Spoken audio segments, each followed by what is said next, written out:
Então, pessoal, boa noite. Nós estamos discutindo, a princípio, esses significados ou conceitos, né? Já discutimos de ética, já discutimos de filosofia, e hoje a nossa aula ela perpassa por esse tema de conceitos e definições de moral, né? Vamos tentar, no decorrer dessa aula, identificarmos um pouco o que de fato significa essa questão de moral, ou esse termo moral, enquanto área de conhecimento, enquanto área de reflexão, como nós podemos entender essa questão da moral, né? Então, eu acredito que vocês já devem ter algumas leituras sobre isso, lá no ensino médio, na educação básica, a gente discute um pouco em filosofia, discute um pouco sobre essa questão da moral, né? A moral social, a moral coletiva, né? E hoje aqui a gente vai elucidar um pouco mais sobre essa questão. Nós temos aí, dentro dessa nossa unidade curricular, essas discussões. Por que a gente está discutindo ética? Por que estamos discutindo filosofia? Por que estamos discutindo... Professor, Senhor? Tiago aqui, tudo bem? Pois não. Eu estava ouvindo o senhor falar aí, né, que assim, a gente aprende na escola o tema de filosofia e acaba assim, que a gente não dá tanta importância, né? E eu, assim, eu nunca dei tanta importância. E eu vi, assim, como que é interessante a gente aprender, não é verdade? Hoje eu consigo entender isso aí, como que é muito importante a gente entender e o que é realmente, né? Sim, sim, perpassa por essa compreensão, porque pela própria, a própria estrutura do termo filosofia, né? Que é esse amor ao conhecimento, não? Isso nos leva a refletir, porque filosofar, inclusive quando eu trabalho filosofia da educação também, nos cursos de formação de professores, e a gente trabalha e vê o quanto é importante a gente parar um pouco para refletir sobre questões que para a gente fica tão corriqueiro que a gente faz aí, coloca no automático e nem reflete o porquê das nossas ações, o porquê dos acontecimentos, fica tudo dentro de uma normalidade que, de fato, para nós é tudo tá dentro de uma normalidade total, quando, na realidade, nós não refletimos para descobrir o porquê, investigar as razões por que determinadas situações acontecem, por que determinados fatos sociais acontecem, por que determinadas pessoas ou determinados grupos sociais têm determinadas ações, né? Então, a gente não para. E a filosofia ela nos dá esta possibilidade de pararmos um pouco e refletirmos, saindo daquela questão, daquele ponto do achismo, né? De eu acho que é, não. Refletir um pouco mais, fazer uma reflexão mais profunda, por amor à descoberta da verdade, né? Que aí é uma outra discussão que a gente tem em relação à verdade. Aí teríamos que refletir a verdade, o que é a verdade, os parâmetros E o da engraçado, verdade. né, professor? O engraçado, Sim, assim, que eu aprendi, assim, no decorrer, né, da minha caminhada, que, assim, você fazendo ou não fazendo, a colheita é inevitável, seja ela boa, seja ela ruim. sim, sim.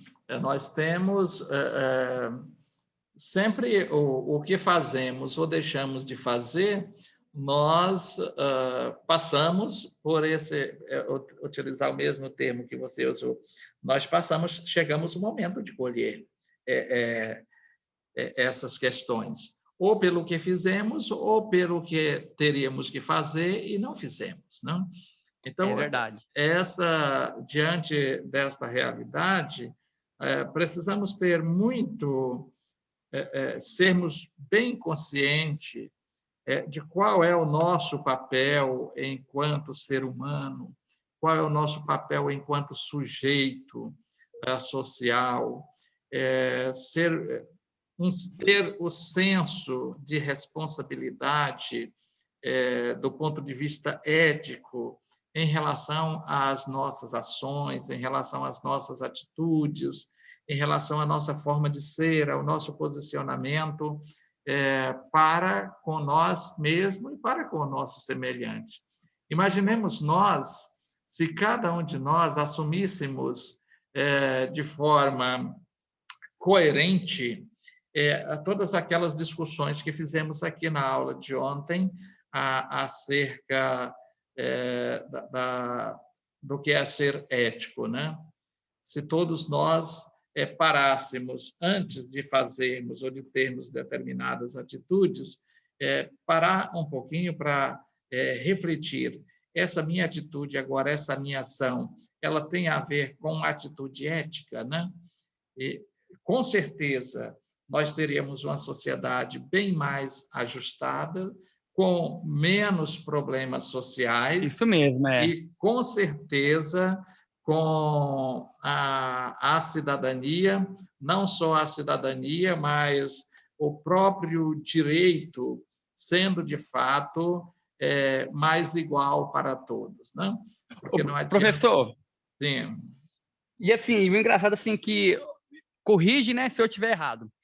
A filosofia, né, o termo assim da filosofia, ela nos traz um autocontrole, né? Ela nos faz discernir e olhar para nós mesmos todo tempo, toda hora, a nos corrigir todo tempo, toda hora, né? Sim, de algo, sim, seja bom, seja ruim, o que está fazendo, será que eu estou fazendo certo? Esse senso crítico, né? Assim, não é um senso crítico, não sei assim como falar, mas assim, nos traz uma autossegurança. É uma autorreflexão.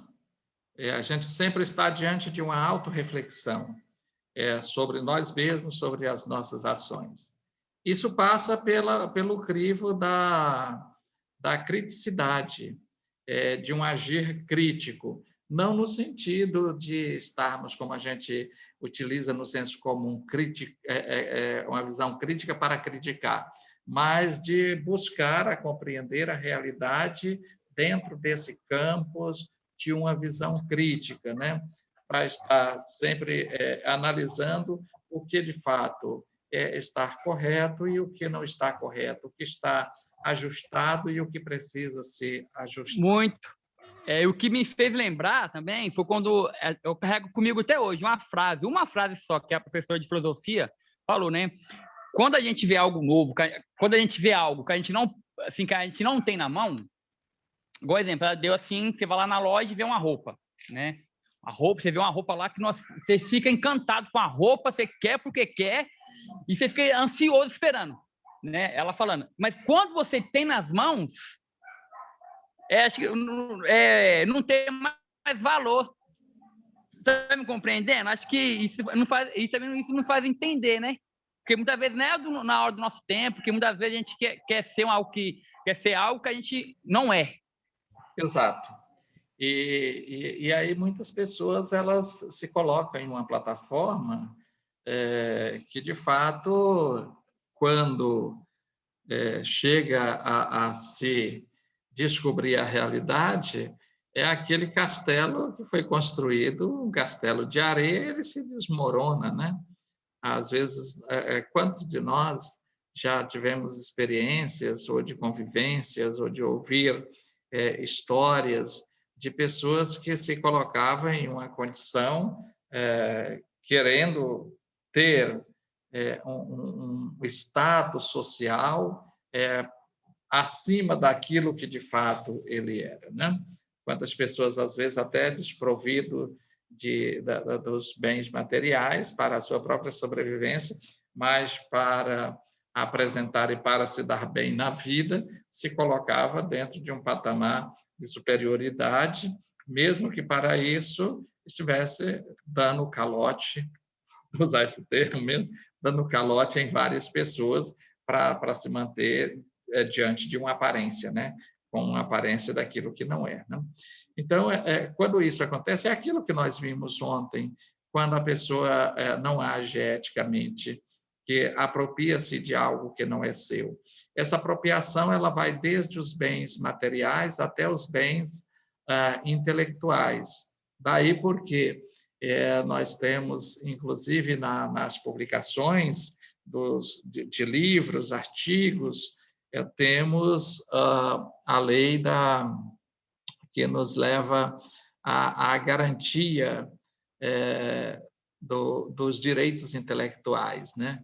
Quando a pessoa vai falar, afirmar sobre determinado assunto, mas que aquela fala foi alguém que escreveu, ele tem por obrigação colocar o nome daquela pessoa, dado se não acontecer isso, fica sendo um clone, né? A clonagem. E aí as pessoas são punidas.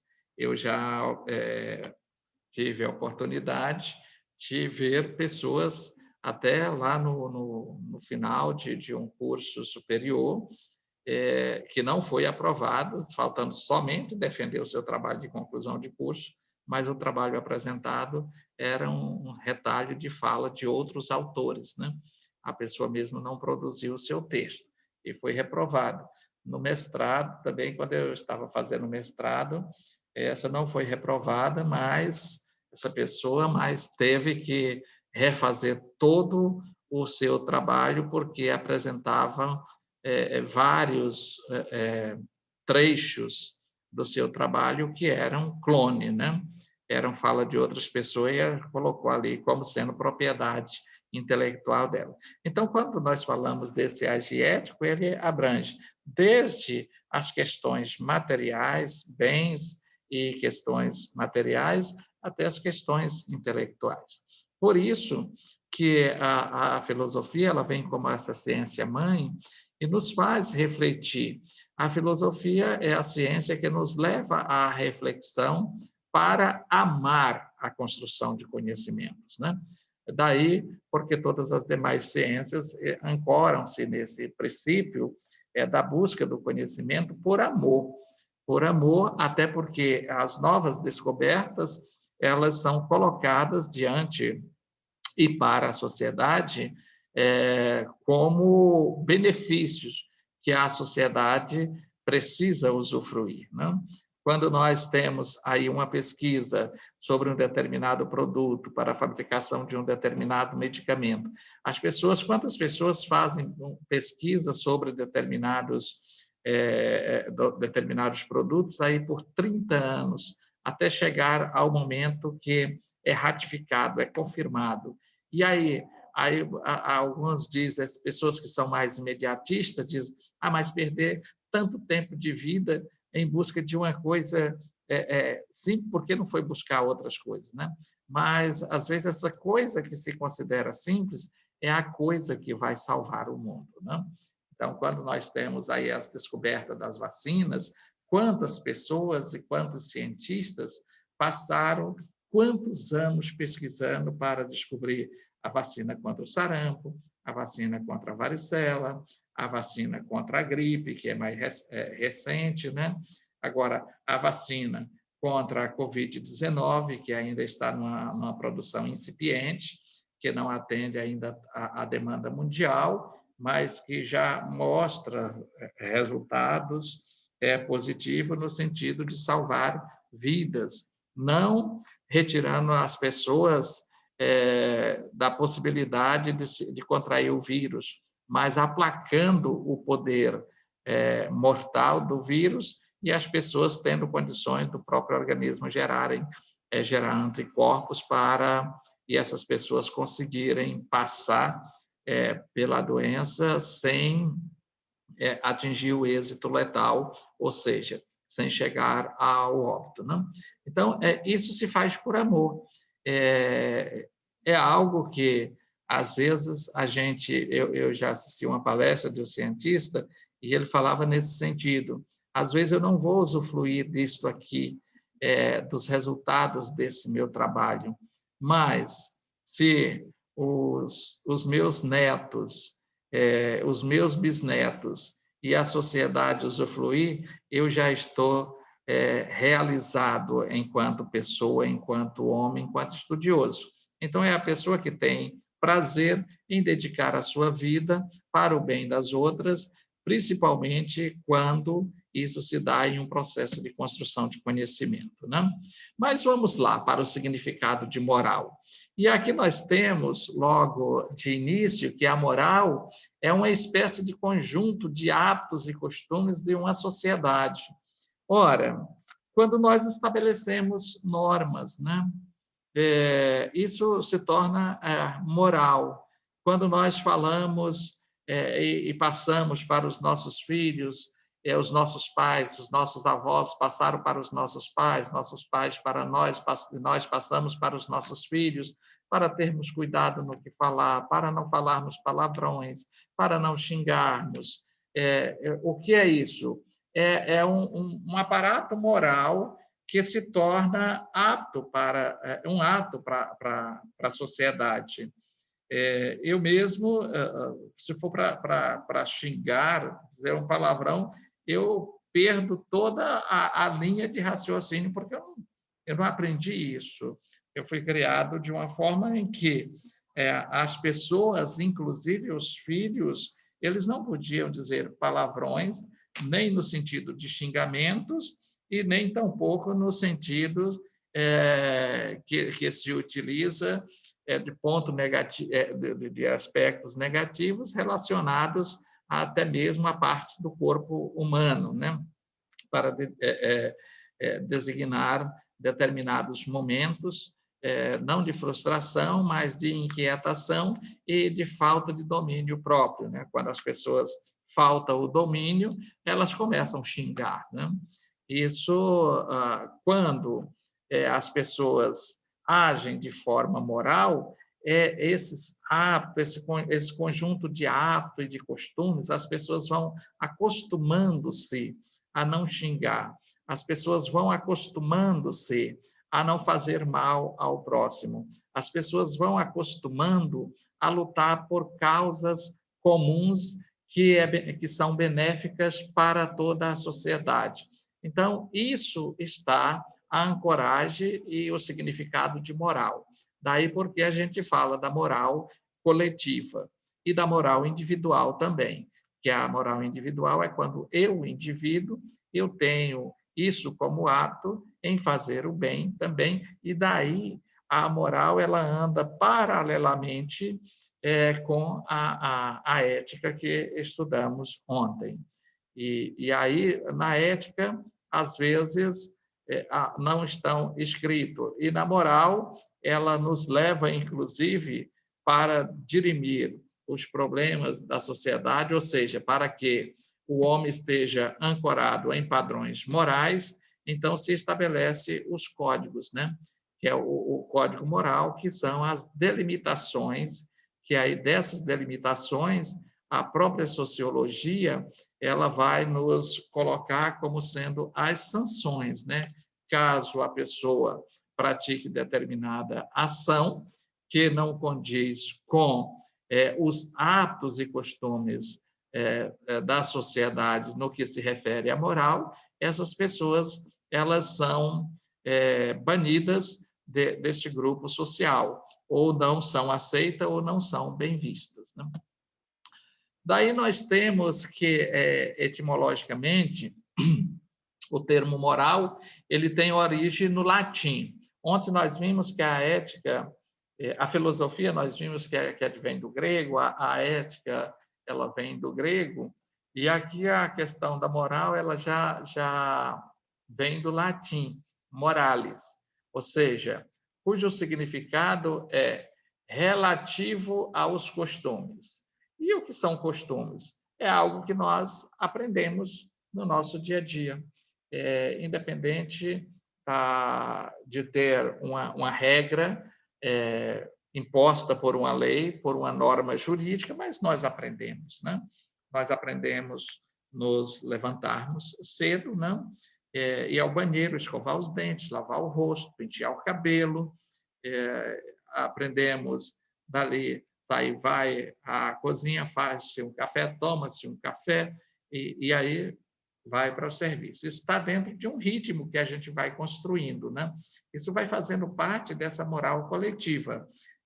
Ou levanta, eu como filho, levanto, vou, peço a benção ao meu pai, à minha mãe, que é algo que a sociedade atual acha que é um absurdo, né? Que não necessita mais dessas coisas, mas isso passa pelo crivo da moral, que tem uma ancoragem em uma outra situação, ao respeito e à honra, principalmente a honra aos pais, né?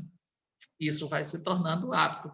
Tanto é que os nossos avós passaram para os nossos pais passaram para nós passamos para os nossos filhos e nos sentimos bem. Quando isso não acontece, nós sentimos falta, né? Quando os nossos pais se vão, a gente sente falta de ter aquele momento de chegar e dizer a bênção, meu pai, ou a bênção, minha mãe. A gente sente falta disso.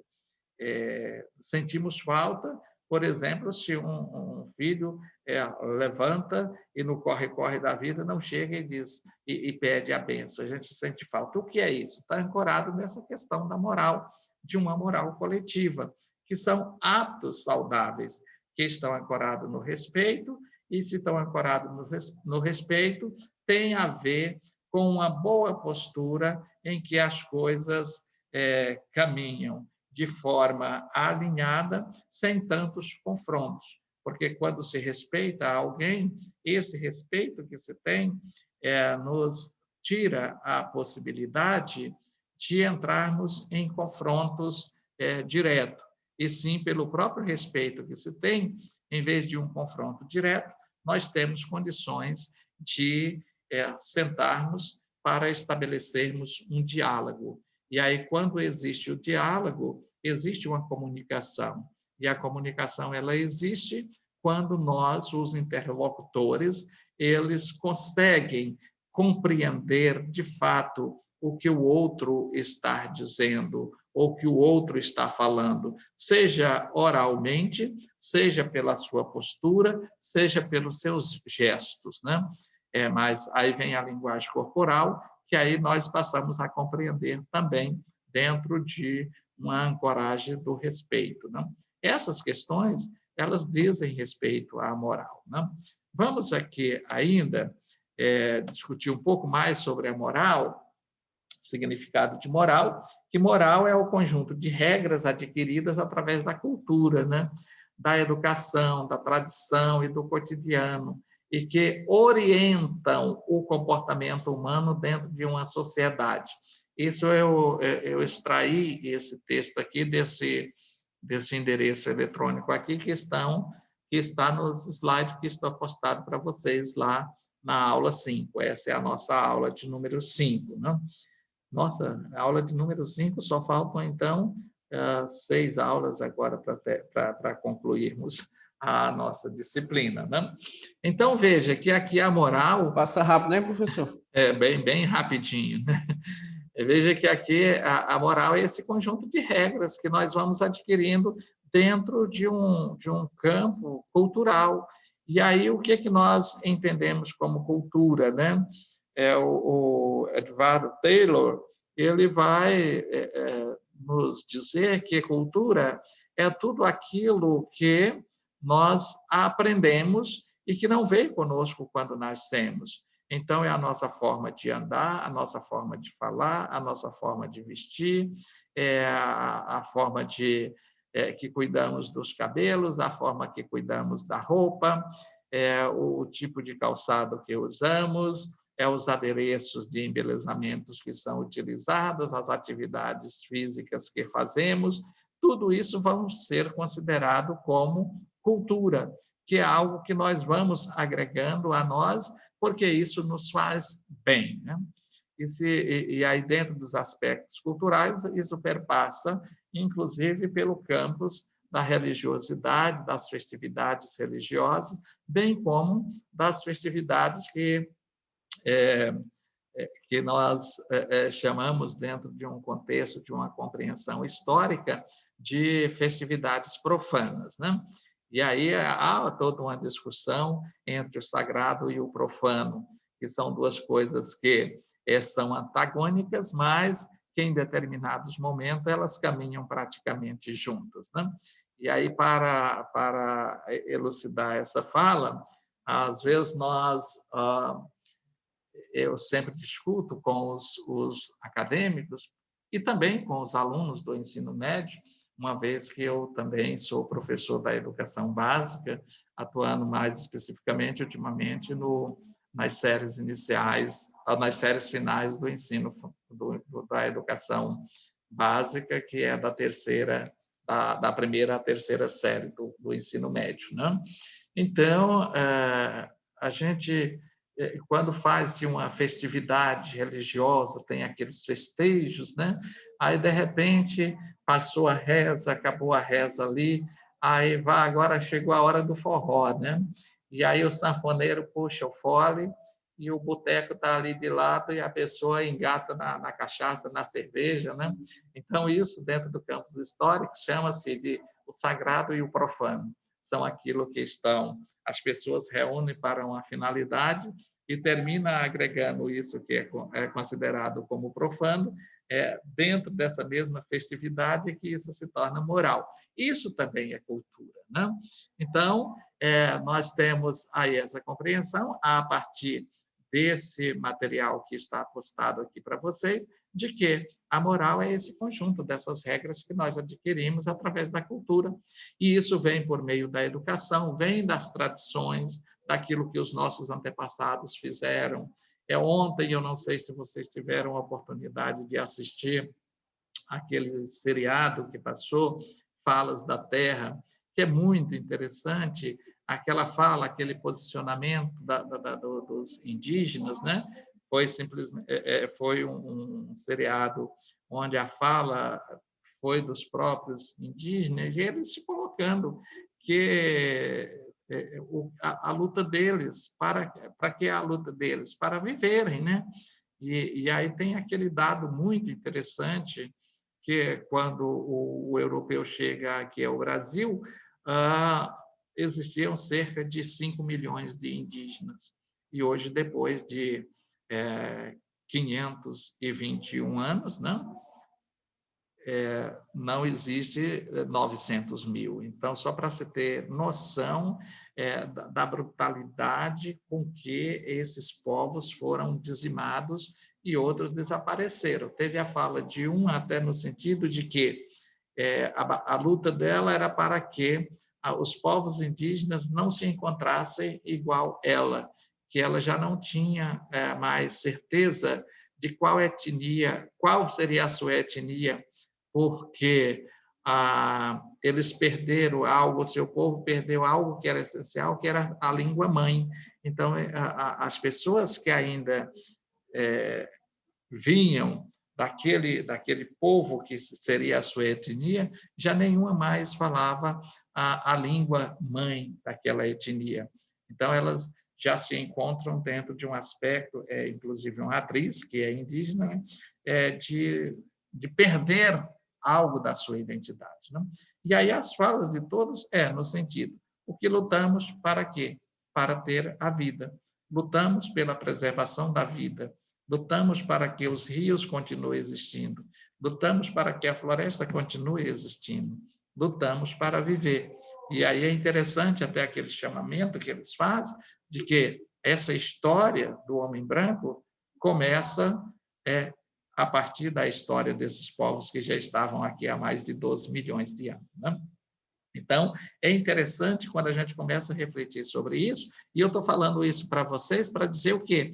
Que esses povos, nós, enquanto... essa coisa do homem branco aqui, nós temos essas práticas culturais que herdamos dessa nossa colonização. Imagine essas comunidades tradicionais, que aqui entram as comunidades tradicionais, justamente essas etnias que vêm, buscam nos seus ancestrais o conhecimento, a sabedoria, o respeito, o tratar com a natureza, o tratar com os animais, o manejo da terra, porque aquela coisa que sempre falamos do índio como preguiçoso, simplesmente porque eles não se submeteram à forma de degradação em que esse chamado homem branco queria que ele se submetesse, uma vez que nós aprendemos a cultivar determinados produtos agrícolas com eles. Aprendemos a plantar a mandioca, a batata, o milho, o abacaxi, e outros tantos produtos que eram os indígenas que detinham esses produtos enquanto lavoura, né? Mas isso nos remete, eu estou falando isso para dizer para vocês, que essas são comunidades tradicionais que vêm lá da ancestralidade e vai fazendo parte das gerações futuras, e essas gerações continuam passando para as outras gerações. E isso ocorre, às vezes não ocorre dentro de uma educação formal, ou de uma educação que é prescrita, regida por normas, né? Mas dentro de uma educação informal. Ela passa por meio da oralidade, por meio do agir das pessoas dos mais velhos, e os mais novos vão aprendendo e continuam, adotam aquilo ali como sendo uma riqueza e um patrimônio do seu povo, da sua gente. Bom, nós estamos chegando aqui ao final desse primeiro bloco, e logo após que convertermos essa nossa primeira parte aqui da web em vídeo, aí voltamos para darmos sequência no segundo bloco. E aí eu solicito que, geralmente, no segundo bloco, algumas pessoas deixam de entrar. Não deixam de entrar, que nós temos coisa muito importante para discutir aqui um pouco mais adiante, tá bom? Então,